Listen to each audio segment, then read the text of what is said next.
tu dis, t'es belle, hein? Elle sait qu'elle est belle, mais elle veut toujours l'entendre de chez toi. Est-ce que vous voyez ça? Hein? C'est pas que toi, bien aimé, moi je dis, si vous me dites, ça c'est ma façon de voir, nous parlons de Jésus, nous ne parlons pas de nous, mais je dis que nous sommes sur terre. Bien aimé, je tiens à vous signaler, mais je sais que vous le savez, mais je tiens à vous rappeler que les jours où tu avais abordé ta femme, le jour où ton homme t'avait abordé, ton homme t'avait trouvé très belle. Toi le frère, le jour où tu avais abordé la sœur, tu avais trouvé que la sœur était belle. Est-ce que vous voyez? Mais ça ne suffit pas là. Ça ne suffit pas là, ça ne se limite pas là. Chaque jour, il faut qu'on arrose la fleur. Parce qu'une femme, c'est une fleur. Il faut arroser. Voilà pourquoi chaque jour, chaque heure, chaque minute, chaque seconde, chaque tierce, il faut arroser la fleur qui est l'église avec la parole. Voyez-vous? C'est ainsi que le frère Paul avait dit. Hein? L'autre a mis sur terre et l'autre a arrosé, mais c'est le Seigneur qui le fait grandir. En d'autres termes, le jour où toi tu abordais ta femme, en réalité comme si tu plantais ta femme. Mais il faut mettre aussi de l'eau pour que ta femme se rende aussi très très très belle. Est-ce que vous voyez? Donc nous comprenons, pour moi il n'y a pas la plus belle femme du monde, frère. La plus belle femme dépend de son homme. Est-ce que vous voyez ça? Donc moi j'ai abordé la mienne, je l'avais trouvée la plus belle. Et l'autre frère avait abordé la sienne, la sienne. Le frère avait trouvé que la sienne était plus belle. Voyez-vous? Donc la beauté d'une femme dépend de son mari. Est-ce que vous voyez ça? Mais nous comprenons que la beauté de l'église dépend aussi de son mari qui est Christ. C'est pourquoi une femme qui obéit à la parole de Christ, Dieu va la trouver belle. C'est pourquoi Dieu n'a pas pu se retenir pour, comment dirais-je, tuer tout un peuple, tuer le pays, détruire le monde sans pour autant que sa femme soit avertie. Voyez-vous? Tellement que sa femme était obéissante à lui, tellement que sa femme rendait son mari joyeux. Elle faisait la joie de son mari. Sa femme, en réalité, elle était obéissante. C'est pourquoi l'homme a regardé. Cette femme me donne tout. Elle est obéissante. Mais pourquoi je peux cacher ces choses à Noé? Il faut que je signale à Noé que je vais détruire la terre. Est-ce que vous voyez ça? Voilà pourquoi nous disons que l'homme sur la terre doit faire des éloges à sa femme. Car la femme aime entendre ça. Tu es belle, oh, tu es douce, tu es comme ça. Il ne faut pas mentir aussi, il faut dire la vérité. Parce qu'il faut que vous deveniez un. Hein? Mon bien-aimé, les mages, mon gars. Bien-aimé Pichu Sibangu, bien-aimé Gisela Binoïta. Est-ce que vous voyez ça? Donc la femme doit devenir une avec son homme. Donc en réalité, nous allons comprendre que Abraham, hein? Donc nous parlons la femme, ça c'était l'exhortation. C'est ainsi que bien aimé, ne faut pas laisser un autre faire des éloges à vos femmes. Sinon elles vont partir, car la femme aime écouter la parole. Donc nous disons, la femme a l'oreille. C'est ainsi que Abraham avait l'oreille pour entendre la voix. Mais quand Térak avait fait les gestes, attention, le mouvement de Térak, quand avait fait les gestes, il y avait beaucoup de choses qui étaient passées là. Il y avait vraiment beaucoup de choses. Est-ce que vous voyez? J'avais dit aujourd'hui, je ne vais pas mettre longtemps, je ne sais pas. Donc, mais ça part vite. Hein?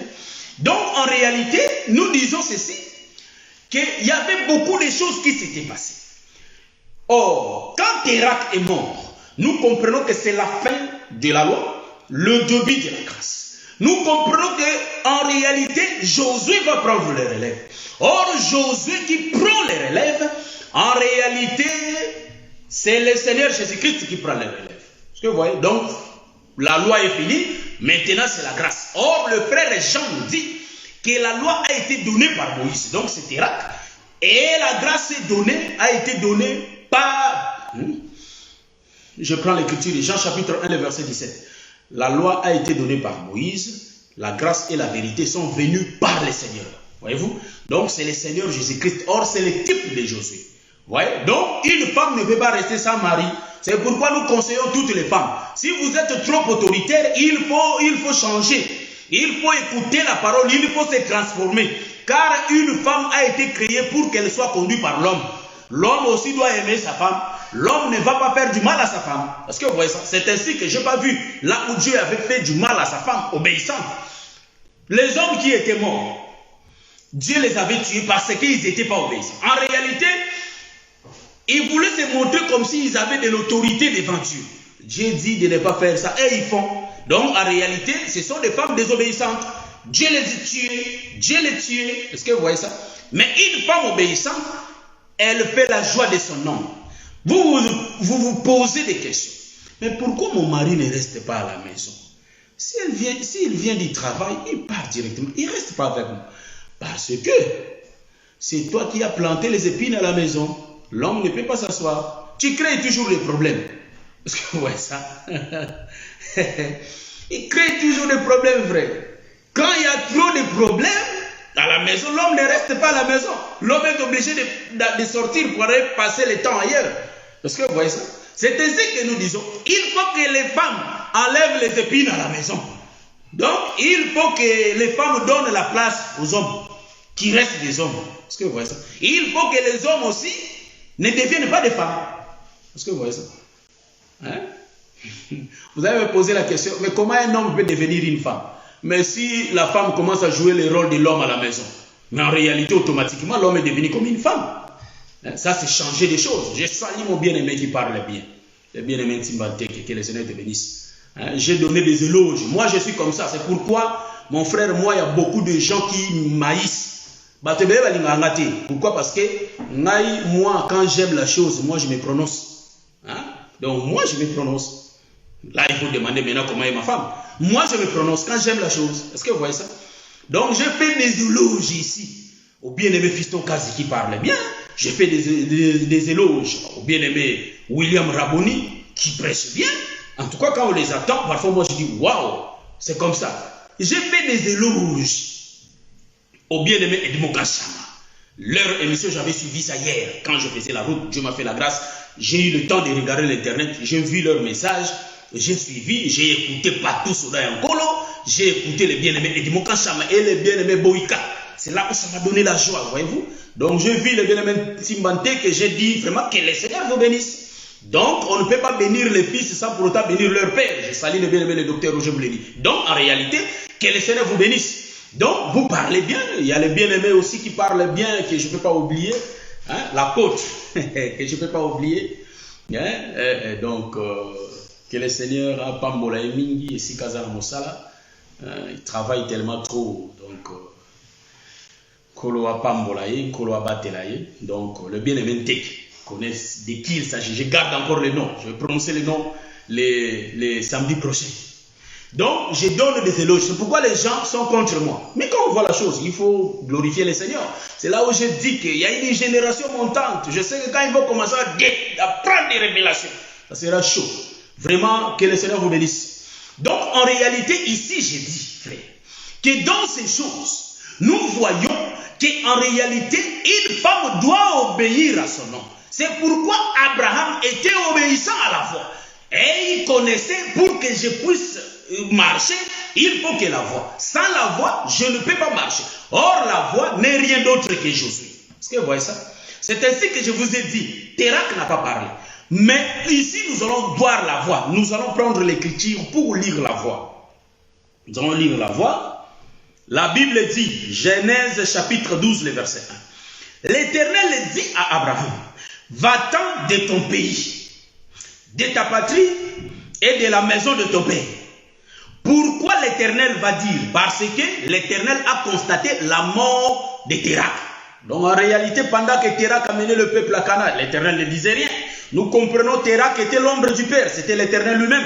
Nous comprenons que quand Terak mort, quand Terak meurt, en réalité, quand Terak meurt, c'est la fin de la loi. Donc la fin de la loi est finie. Il faut que Josué prenne le relais. Or, Josué, c'est le type de Christ.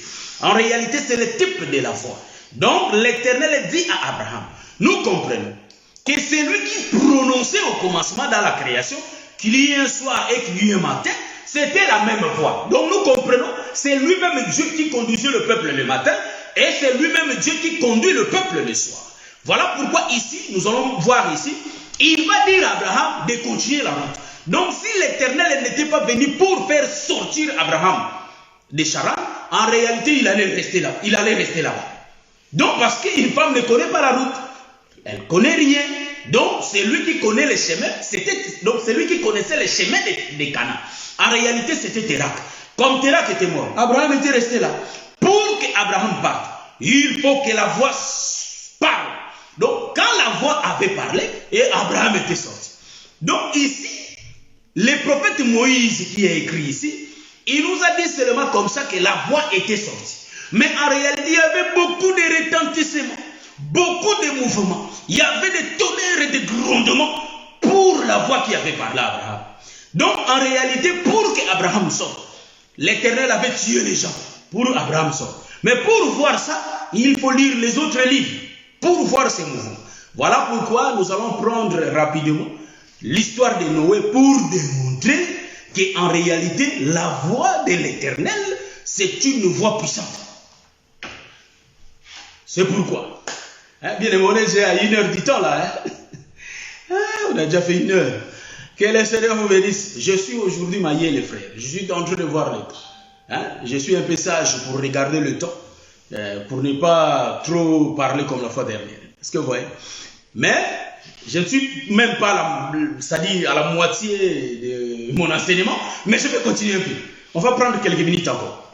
Donc, nous comprenons que la voix qui parlait là, la voix là, n'était pas facile à entendre ça. Mais Abraham l'avait entendu. Nous comprenons qu'Abraham n'est rien d'autre que l'ombre d'une femme qui écoute son nom. Parce que quand Adam parlait dans les jardins, nous allons comprendre que Adam qui parlait dans les jardins, il y a Ève qui écoutait.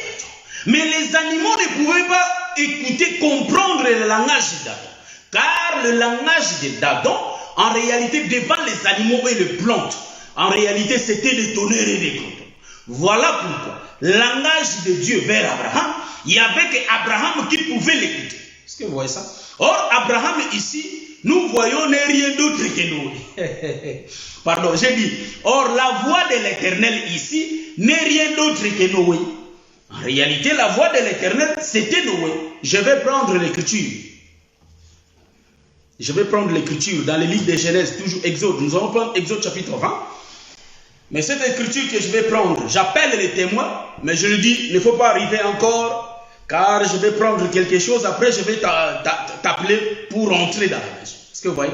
Donc le témoin d'Exode chapitre 20 est à côté de nous, mais je ne le fais pas encore entrer. Je vais d'abord expliquer la chose et puis je vais appeler les témoins pour qu'ils fassent l'entrée. Est-ce que vous voyez? Donc en réalité, Noé, vous allez comprendre que avant le déluge, Noé n'est rien d'autre que l'ombre de Térak. Or, Térak avait la mission d'aller à Canaan. Nous comprenons, Noé aussi avait la mission d'aller à Canaan. Donc, nous allons voir un peu beaucoup de types. Comment Dieu a fait sortir ces choses. Comment Dieu a fait sortir ces choses. Nous allons voir ça. Donc, nous comprenons que Noé, il était l'ombre du Père. C'est pourquoi j'ai écrit. Nous allons comprendre aujourd'hui, c'est là où je vais descendre aussi. Je ne vais pas continuer. La continuation se fera le samedi prochain. Donc, c'est ici que je vais descendre. En réalité, cet homme de Noé. Noé, étant l'ombre du Père, il va regarder les plantes comme ça devant lui. Il dit, vous les acacias, en réalité, il faut que vous entriez dans l'arche. Mais en réalité, pour que vous entriez dans l'arche, il faut que vous écoutiez ma prédication. Ça, c'était le parler de Noé. On n'a pas vu ça écrit, mais moi, je suis en train de vous expliquer. On va voir ça dans les Écritures. C'est pourquoi il faut beaucoup voir, beaucoup lire, et le Seigneur va ouvrir les yeux. Donc, nous comprenons que Noé faisait que les gestes. Donc, Noé n'est rien d'autre que l'ombre de Térak qui faisait que des gestes. Or, la voix de Noé faisait peur aux plantes, ça faisait peur aux hommes. C'est pourquoi Noé se retenait. Il ne pouvait pas parler. Car la voix de Noé fait fuir le peuple. Donc si Noé avait ouvert sa bouche, en réalité, le peuple allait mourir. Le peuple allait fuir. C'est pourquoi Noé n'a pas parlé. Noé a fait que les gestes. Or, les gestes de Noé, nous comprenons que c'est les gestes de Térak. Donc ici, nous allons comprendre. Noé va regarder les acacias. Il va dire que vous avez l'ordre d'entrer dans l'arche. Mais avant que vous entriez dans l'arche, il faut que vous soyez prêchés. C'est ainsi que nous disons qu'en réalité, Noé n'a pas prêché. L'enseignement, la prédication de Noé, c'est l'arche. Ça, nous connaissons ça. Même nos bien-aimés, les vendredis, l'avaient décortiqué. C'est ça où j'aime. Donc, je loue ses frères, ils parlent bien. Nous aimons ça. Donc, en réalité, moi, je vais prendre un autre. C'est-à-dire, quand je prends une autre autoroute, je ne suis pas en train de contredire les frères. Non plus. Car c'est ce que nous connaissons. Mais nous changeons seulement de route. C'est ça l'évangile, frère. C'est ça le ministère. Ça sert à changer de route, frère. Donc, excusez. Donc, nous comprenons. Ici, Noé va prendre Galates chapitre 4. Donc, Noé dit, pour essayer un peu de parler à ce peuple, il faut que je fasse des gestes. Or, les gestes de Noé, c'était l'enseignement. Suivez-moi très bien. Nous allons descendre ici. Donc, en réalité, si tu n'es pas enseigné, l'arche n'est pas pour toi. Pour que tu aies droit à l'arche, en réalité, il faut que tu sois enseigné. Voilà pourquoi Noé l'a démontré. Donc, cela veut dire, pour qu'Abraham continue la route, nous comprenons qu'il faut qu'Abraham soit enseigné par la voix. Car le prophète Ésaïe dit, à la loi et au témoignage, si on ne parle pas ainsi, il n'y aura pas l'aurore pour le peuple. Nous comprenons qu'Abraham a été prêché par la loi. Mais pour arriver à Canaan, il faut les témoignages. C'est ainsi que Noé a compris. Vous les acacias, vous avez reçu l'ordre de la loi. Il faut que vous entrez, il faut que vous constituiez l'arche. Mais pour construire l'arche, il faut que vous soyez enseignés. Pour que vous soyez enseignés, il faut que je prenne le pain. Voilà pourquoi pour couper les arbres, il faut que Noé utilise le pain. Il faut que Noé utilise la machette, la houe. Donc tout ça là, c'est les instruments pour bien découper la laine. Est-ce que vous voyez ça? Donc nous comprenons que Noé va prendre l'instrument qui va lui servir de couper l'arbre, de tailler l'arbre. Or Noé, qui fait le mouvement de tailler les arbres, c'est l'homme qu'on appelle le potier. Est-ce que vous voyez ça? Donc nous comprenons, Noé devient un potier. Pour construire le corps de Christ, étant une église, il faut que nous soyons enseignés. Or, la parole de Dieu sert à transformer la personne. La parole de Dieu sert à nous transformer. Est-ce que vous voyez ça? C'est pourquoi nous prenons rapidement Galates chapitre 4, le verset 12. Avant qu'on puisse lire Exode 20. Donc si on lit l'Exode 20, on descend et puis on finit. Donc je prends le livre des Galates. Rapidement, supportez-moi mes frères. Je prends Galates. Je prends Galates. Galates, c'est après 2 Corinthiens. Qu'est-ce que j'ai dit là? Je prends Hébreu, mes excuses. C'est pourquoi je vais loin, mais en réalité, j'allais prendre rapidement aussi. Galates, c'était là devant. Donc, je suis dans le livre des Hébreux. Hébreux chapitre 4, le verset 12, nous lisons au nom de Jésus. Car la parole de Dieu est vivante et efficace, plus tranchante qu'une épée quelconque à deux tranchants. Est-ce que vous voyez ça? Ça, c'est la parole de Dieu. Donc, nous croyons que la seule chose qui peut transformer l'homme, c'est la parole de Dieu. Donc, la parole, c'est une épée. Donc, ça sert à couper, à changer l'homme. Donc, nous comprenons, la prédication de Noé, c'était en réalité sa machette, c'était sa houe. Car il regardait que vous, les acacias, vous êtes des hommes. Mais en réalité, si vous écoutez l'enseignement, vous aurez le droit d'être le corps de Christ. Or, pour que vous deveniez le corps de Christ, il faut que je vous coupe à la loi et à la grâce. Donc, il faut que je vous coupe à la loi et au témoignage. Donc, nous comprenons que l'enseignement de Noé, en réalité, c'était sa machette.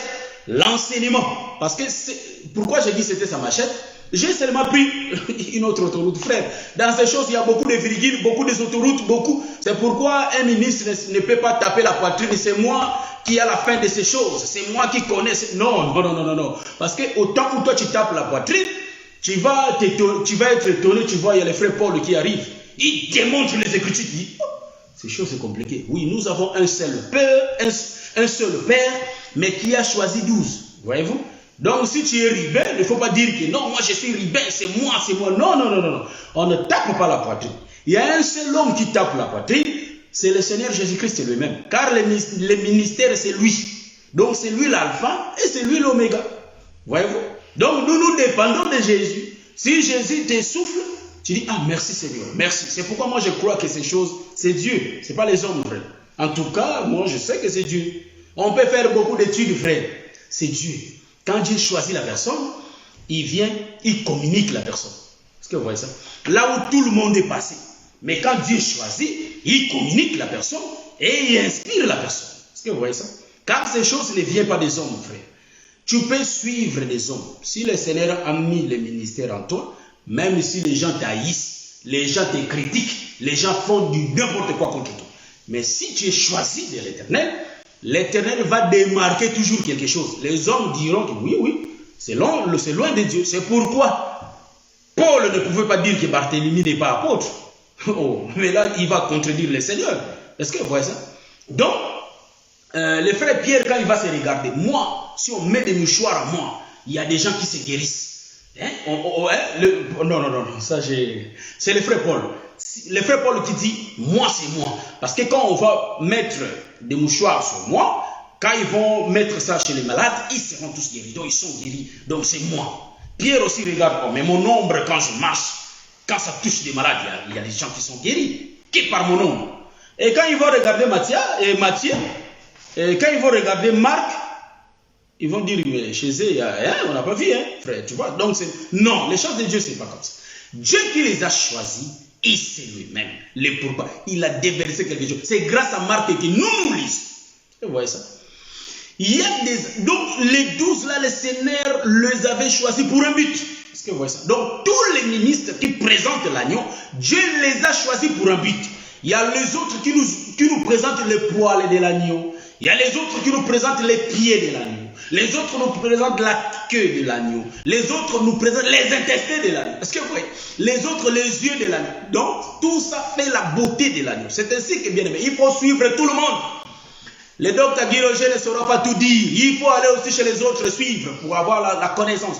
Moi aussi, je suis les autres. Pour connaître d'autres choses, il faut écouter Pierre. Donc, j'écoute aussi les autres ministres. Car le Seigneur ne m'inspire pas, moi seulement. Dieu avait dit, il y a encore 7000. Donc nous disons que moi, d'autres choses, pour que je les sache, il faut que je regarde, qu'est-ce que le docteur de la prêche là? Ah, la marche vers le palais royal. Ah, moi aussi je vais suivre ça. Donc il y aura des choses que ça va augmenter ma connaissance. Est-ce que vous voyez ça? Nous aimons ces choses vraies. Donc ici, nous lisons que la prédication de Noé, c'était l'épée. Et Hébreux chapitre 4, le verset 12. Donc l'épée, en d'autres termes, c'est la machette. C'est la houe. Est-ce que vous voyez ça? Qui sert à tailler. Parce que ce qui sert à faire la différence, les Hébreux nous disent, en réalité, l'épée, donc la parole, c'est une épée à double tranchant qui sert à séparer. Donc, si tu as beaucoup d'étapes, tu ne vas pas entrer car tu vas empêcher. Donc, il faut qu'on te taille. Or, quand on te taille comme ça pour former l'arche n'est rien d'autre que le corps de Jésus. Donc, c'est l'église. Hein? C'est 1 Corinthiens qui le dit. Donc, nous sommes le membre du corps. Nous formons tous un seul corps. Donc, nous comprenons que tous les acacias vont former un corps. Mais pour que les acacias forment un corps, il faut qu'ils passent d'abord par l'enseignement. Or, l'enseignement est prêché par l'épée. Est prêché par la machette. Pourquoi Noé ne pouvait pas parler? Nous prenons l'écriture. Car si Noé parle, ça sera la loi, frère. C'est pour tuer les acacias. C'est ainsi qu'il faut que Noé utilise sa main. Or, la main de Noé, c'est le ministère qui sert à enseigner le peuple. Par la parole. Est-ce que vous voyez ça? Car la parole des ministres, il présente la loi et la grâce. Il présente la loi et les témoignages. Les ministres, ils présentent l'enseignement de la grâce. Quand on écoute l'enseignement de la grâce, on ne sera pas mort. On va faire mourir nos œuvres, nos mauvaises œuvres. Est-ce que vous voyez ça? La parole sert à détruire toutes les mauvaises œuvres en nous. Toutes les œuvres mortes. sont détruites que par la parole. Donc toutes ces œuvres, elles sont détruites que par la parole de Dieu. Or la parole de Dieu n'est rien d'autre que le paix. C'est ainsi que toutes les étapes qui empêchaient les troncs de bien se mettre doivent être coupées par la machette, par la houe et par l'épée qui est Hébreux chapitre 4, le verset 12. Pourquoi Noé ne pouvait pas parler? Parce que si Noé parle, tous les arbres vont se fondre. En réalité, ça va se brûler. C'est pourquoi il s'est arrêté. Car la voix de Noé, c'est le tonnerre. Je prends l'écriture. Exode. Après, nous allons descendre. Voilà. Exode. Je prends rapidement l'écriture. Nous sommes dans le livre d'Exode. Chapitre 20, le verset 18, je crois. Je prends, je vais voir. Ok. Exode chapitre 20, le verset 18. Tout le peuple entendait les tonnerres et les sons de la trompette. Il voyait les flammes de la montagne fumante. À ce spectacle, le peuple tremblait et se tenait dans l'éloignement. Est-ce que vous voyez ça? J'aime ça bien. Donc, la Bible dit, le peuple, je prends 21, le peuple restait dans l'éloignement. Mais Moïse s'approcha de la nuée où était Dieu. Je vais m'expliquer. Donc, le peuple qui entendait des grondements, ils entendaient des sons de trompettes, ils voyaient des éclairs. Donc, nous comprenons, ça c'était Dieu qui parle. Donc, pendant que Dieu donnait la loi au peuple, le peuple ne comprenait pas la loi. Donc, nous comprenons, pour que le peuple comprenne la loi, il faut que la main de Noé. Il faut la main de Noé. Parce que si la bouche de Noé parle, en réalité, la bouche de Noé va tenir tous les arbres à l'éloignement. Il n'y aura personne qui allait former l'arche. Donc, en réalité, pour que l'arche soit formée, il faut que la main seulement de Noé, pas la bouche de Noé. Car si Noé parle, il y aura des grondements, il y aura des caquets, bien aimés, des caquets, des éclairs, des tonneurs de grondements. Car la voix de l'Éternel fait retentir. Donc, nous allons prendre cette voix pour dire ceci, que nous voyons que Noé qui faisait les gestes, comme Térak aussi qui faisait les gestes de prendre. Mais pour que le peuple sorte, il y a eu un combat. Est-ce que vous voyez ça? C'est ainsi que vous allez voir. Israël ne pouvait pas quitter l'Égypte s'il n'y avait pas le plaie en Égypte. En réalité, jusqu'à ce qu'il y ait eu la mort du premier. Donc, il y avait vraiment du combat pour quitter l'Égypte. Nous disons que les combats là, en réalité, c'est la voix de l'Éternel qui parle. Les éclairs, les grondements, les tonnerres, ce sont des choses que Dieu détruisait. C'est ainsi que quand Moïse écrit, il dit que la terre était sortie des eaux. Nous voyons que la terre était sortie, mais il y avait beaucoup de mouvements. C'est ainsi que la voix de l'Éternel qui a dit à Abraham, sors de ta patrie. En réalité, c'était des tonnerres et des grondements. Mais en réalité, Abraham avait eu la grâce de comprendre. C'est ainsi que quand nous présentons l'évangile de la grâce, nous présentons cet évangile de Christ, l'évangile éternel. En réalité, pour les autres peuples, c'est des grondements, car c'est la voix de Dieu qui est en train de parler. En réalité, pour les autres, c'est des grondements, c'est des choses compliquées, des choses là, non. Mais nous sommes comme Moïse qui écoute la voix de Dieu, comme Moïse qui comprend ce que Dieu parle. Donc, Moïse ici, qui entend Dieu parler, que les autres voient des grondements, il est l'ombre d'Abraham. Donc, Moïse ici aussi, c'est une femme qui attend l'homme qui parle. Est-ce que vous voyez ça? Est-ce que vous voyez ça? Bien aimé, il faut que nous soyons attentifs à écouter notre Père, à écouter notre Dieu. Donc, on a mis déjà un peu plus d'une heure, donc je ne respecte pas ma parole, mais vous allez m'excuser. Donc, j'ai dit qu'on va chuter. On va chuter, donc rapidement. On va chuter rapidement et nous allons savourer la musique pour comprendre. Donc, je tiens à vous rappeler, il faut vraiment que nous traitions nos corps dires. Il faut que nous ayons la vie des jeûnes et prières. Si nous nous nommions, c'est-à-dire pas nous le nommions, si Dieu nous a choisis, que nous sommes ses enfants, en réalité, il faut que nous ayons la vie de Dieu. Bien-aimés, évitons des conflits au milieu de nous. Ça ne va pas faire la force de cet évangile. Bien-aimés, entendons-nous, bien-aimés. Car s'il y avait des divergences au milieu des peuples, c'était ou soit des apôtres, c'était pas mauvais, mais ils se parlent, ils arrangent. C'est pourquoi je tiens à vous signaler. Ce qui fait la force de ces choses, il faut que nous deviennons un. C'est pourquoi même les Écritures disent qu'ils se sont réunis comme un seul homme. Bien-aimés, dans ces choses, il faut que nous deviennons un. Si nous sommes un, c'est ainsi que nous verrons des miracles, de beaucoup de choses au milieu de nous. Mais si nous haïssons nos frères, ça ne sert à rien, frère. Même les camps du diable nous rigolent parfois. Bien-aimés, ça ne sert à rien, car le maître de ces choses, c'est Jésus. Toute personne qui présente l'agneau, c'est le fils de mon Père. Donc toute personne qui parle bien de ces choses, frère, qui respecte la doctrine, qui construit bien, c'est-à-dire qui construit bien sur les fondements. Car le frère Paul a dit de faire attention. Bien-aimés, c'est nos frères. C'est pourquoi nous disons, bien-aimés, il faut que, par la grâce de Dieu, nous devenions un. Il faut que nous ayons la vie de jeûne et prière. Si on veut avoir les dons spirituels, bien-aimés, ce n'est pas facile.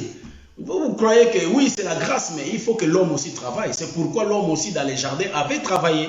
L'homme dans les jardins avait travaillé. L'homme a donné les noms. Ouais, bon, là, on va expliquer pourquoi pas Dieu a donné, mais c'est Adam qui a donné le nom. Il y a une explication faite. Dans cet évangile, partout il y a l'explication. Tout, partout il y a l'explication. Donc nous disons, il faut que nous gênions. Bien aimé, si tu portes seulement un seul habit, toujours ça, toujours ça, toujours ça, un jour tu en auras marre. Tu vas dire que non, j'ai porté cet habit, ça fait longtemps, ça fait un mois, mais ça pue un peu là. Voyez-vous, un mois, le même habit. Voyez, qu'est-ce que je veux dire par là? Un mois, tu manges, matin soir, tu manges. Je parle de la nourriture terrestre ici, charnelle que nous mangeons, hein, le soso, le poulet, le soso, voyez-vous. Nous mangeons le fumbois que je ne connais pas en français. Voyez-vous? Donc nous mangeons de spaghettis, beaucoup de choses que nous mangeons tous les jours. Quand même, nous changeons la nourriture, voyez-vous. Dans la vie spirituelle aussi, c'est la même chose. Il faut que nous ayons la vie des jeûnes. Il y a d'autres démons qui sortent que par des jeûnes et des prières. Est-ce que vous voyez ça? Un chrétien qui ne jeûne pas, ce n'est pas un bon chrétien, frère. Tu manques d'autres choses. Il y a l'obéissance, nous disons Amen. Tu obéis à Dieu, nous disons Amen. Mais il faut que nous ayons aussi la vie des jeûnes et prières. Donc le jeûne, si on fait le jeûne et que ce jeûne n'est pas accompagné de la prière, en réalité, c'est une grève de faim. Est-ce que vous voyez ça? Mais il faut que nous ayons la vie de jeûne et prière. Nous jeûnons beaucoup, nous prions beaucoup. Cela déclenche, avec l'obéissance, c'est-à-dire la vie de la perfection, c'est-à-dire cela déclenche les dons spirituels. Dieu va commencer à nous visiter. C'est-à-dire, c'est ainsi que Dieu dit, si vous vous approchez de moi, moi je m'approcherai de vous. On peut s'approcher de Dieu que par l'obéissance de la parole, par la vie de jeûne, par la vie de prière. C'est ça qu'on appelle s'approcher de Dieu. Il faut traiter durement nos corps, s'abstenir des choses de la terre, frère. Car nous savons que sous le soleil, nous ne sommes pas là pour longtemps, frère. C'est ainsi qu'Abraham à Charan, il n'est pas resté pour du bon à Charan. Or, Charan n'est rien d'autre que l'ombre de l'Égypte. On n'est pas ici en Égypte pour longtemps. On va passer, on va continuer la route. C'est ainsi qu'il faut que nous ayons la vie de Dieu en nous. Obéissant à la parole. Bien aimé, il faut que nous soyons droitement devant lui. C'est ainsi que l'Écriture dit, ceux qui veulent marcher pieusement devant le Seigneur, ils seront persécutés. C'est ainsi que vous connaissez beaucoup de persécutions. Vous arrivez quelque part comme si vous êtes haï. Quand ils vont vous observer, vous ne marchez pas comme eux, vous êtes haï. Donc c'est ça la persécution. C'est l'une des persécutions. Est-ce que vous voyez ça? C'est ainsi que bien-aimés, aimons ces choses. Il y a le bien-aimé David Moliro et il y a le bien-aimé Lemaji Morgan qui m'ont posé la question, est-ce que docteur, aller à Mengengenge c'est un péché? J'avais répondu non, c'est pas un péché. Mais parfois je dis des choses, je ne m'explicite pas. Maintenant je vais m'expliciter pourquoi j'avais dit ça. Il y a d'autres serviteurs, comme eux ils montent à Mengengenge, les autres ne montent pas. ils critiquent ces gens-là qui ne montent pas. Ah, nous montons dans des montagnes, nous faisons des prières sur des montagnes et tout. Mais eux, ils restent là-bas. Donc, et comme ils montent là-bas, ils croient que l'Éternel leur exauce. Et ceux qui restent sans monter vers les montagnes, Dieu ne les exauce pas. Non, c'est faux. C'est pourquoi je voulais juste dire, c'est bien de monter. Mais il ne faut pas que nous ayons cette conception que si nous montons là-bas à Mangengue ou soit à Lusisila, c'est là où le Seigneur va nous exaucer. Non, c'est faux. Donc, autrement, nous allons dire que non, si nous allons au mur de la lamentation, c'est là où le Seigneur va exaucer. Si nous écrivons nos requêtes et nous faisons entre eux. Jésus était déjà venu. Donc, le véritable mur de la lamentation, c'est le Seigneur Jésus-Christ.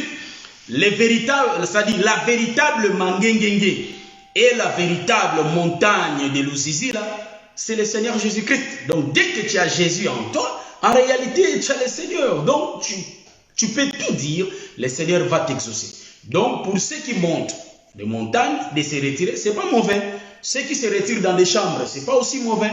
Mais bien aimé, étant un chrétien, je vous conseille, étant mes frères, mes soeurs, je vous donne un conseil, que nous ayons la vie de sacrifice, que nous nous donnions. Là où on critique que les gens, on parle que mal des gens.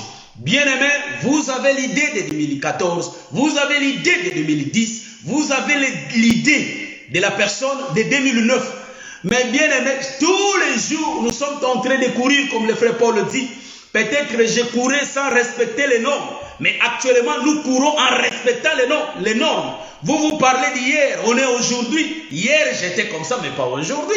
Aujourd'hui, on peut taper la poitrine, on est 100% enfant de Dieu.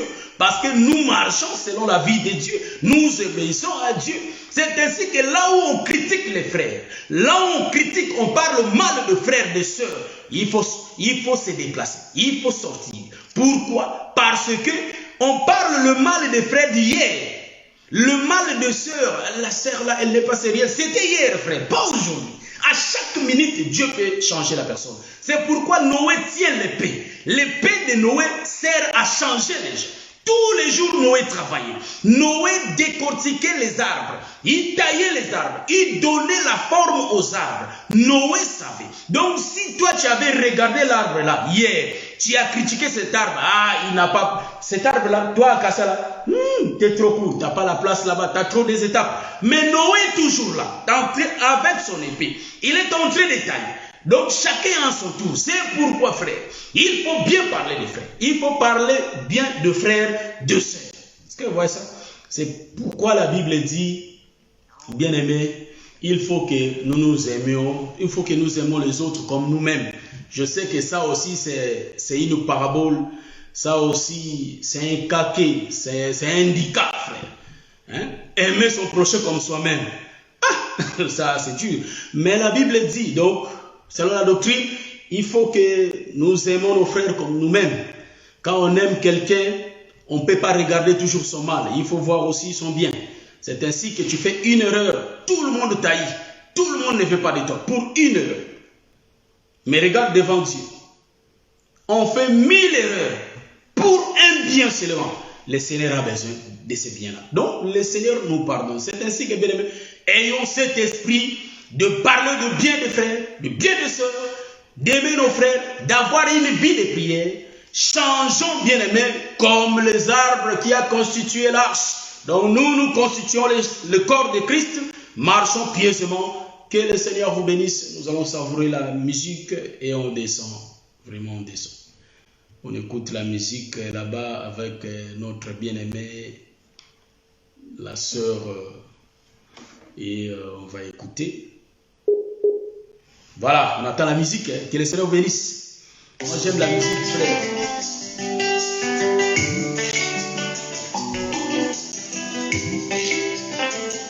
C'est l'adoration de notre bien-aimé.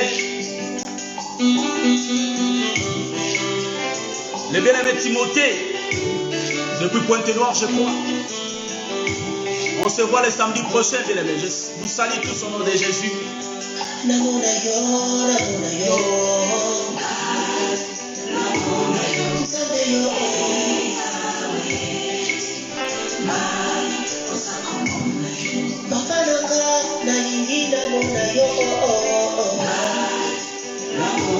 Je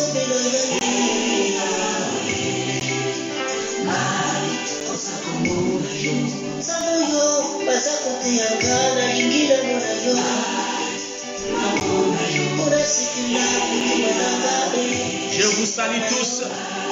Mon bien-aimé José Ilengo, mon bien-aimé depuis Paris, Serge Mboko, que le Seigneur te bénisse. Ma sœur Esther Makizembe, que le Seigneur te bénisse. Mon bien-aimé David Moligo, Rocky Marciano, si vous ne faites pas signe, c'est difficile pour que je vous cite. Le bien-aimé Ghislain Dinoeta, bien-aimé Ntimbanteke, que le Seigneur vous bénisse. La bien-aimé Dorian Lutunou, que le Seigneur vous bénisse.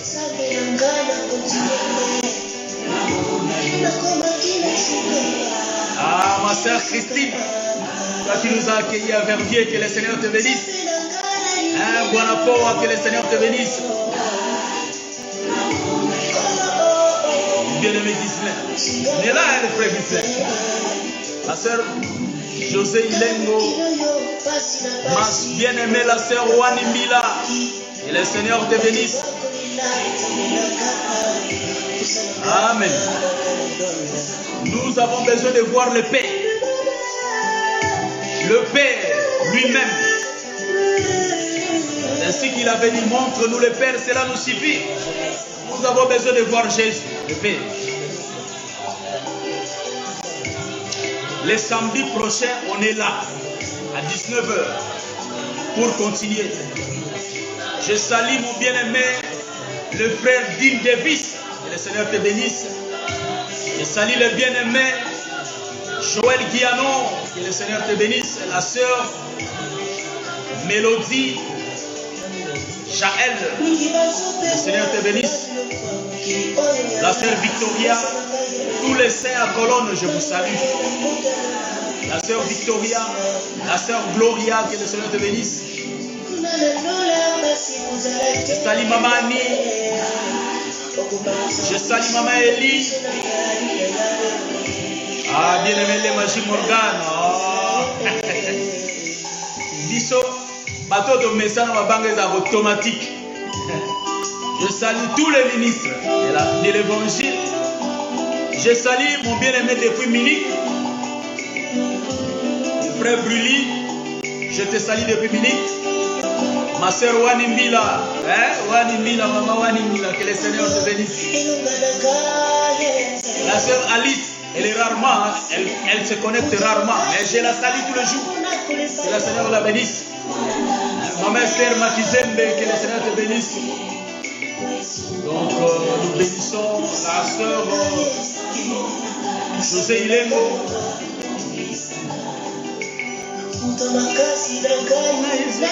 Le bien-aimé Ghislain Dinoeta. Le bien-aimé Rola Kalos. Je salue au nom de Jésus tous les ministres, que le Seigneur vous bénisse. Que le Seigneur bénisse son saint serviteur. Le bien-aimé de l'âme. Je salue le pasteur Azaf. Pasteur Azaf, je te salue. Mon pasteur, ça fait longtemps, depuis 2019 qu'on s'était vu. Par la grâce de Dieu, je vais faire encore un tour. Je vais faire un tour. Je vais venir avec la sœur pour vous visiter. Bien-aimé pasteur Azaf, que le Seigneur te bénisse. Le bien-aimé Neptali. Aïe, j'aime ça.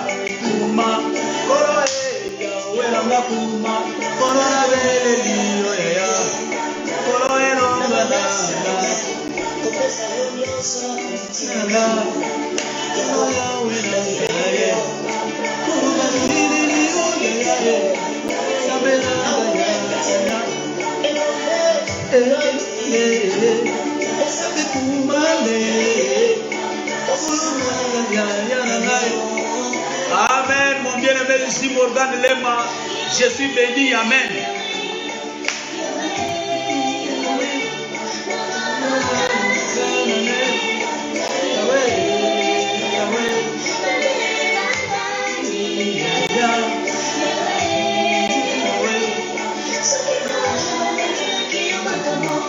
Je salue mon bien-aimé Serge Dioko, Polo depuis Paris.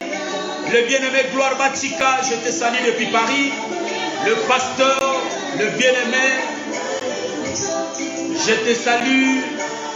Mon frère, mon bien-aimé, Gauthier Kumbu, Papa Jimmy, grâce.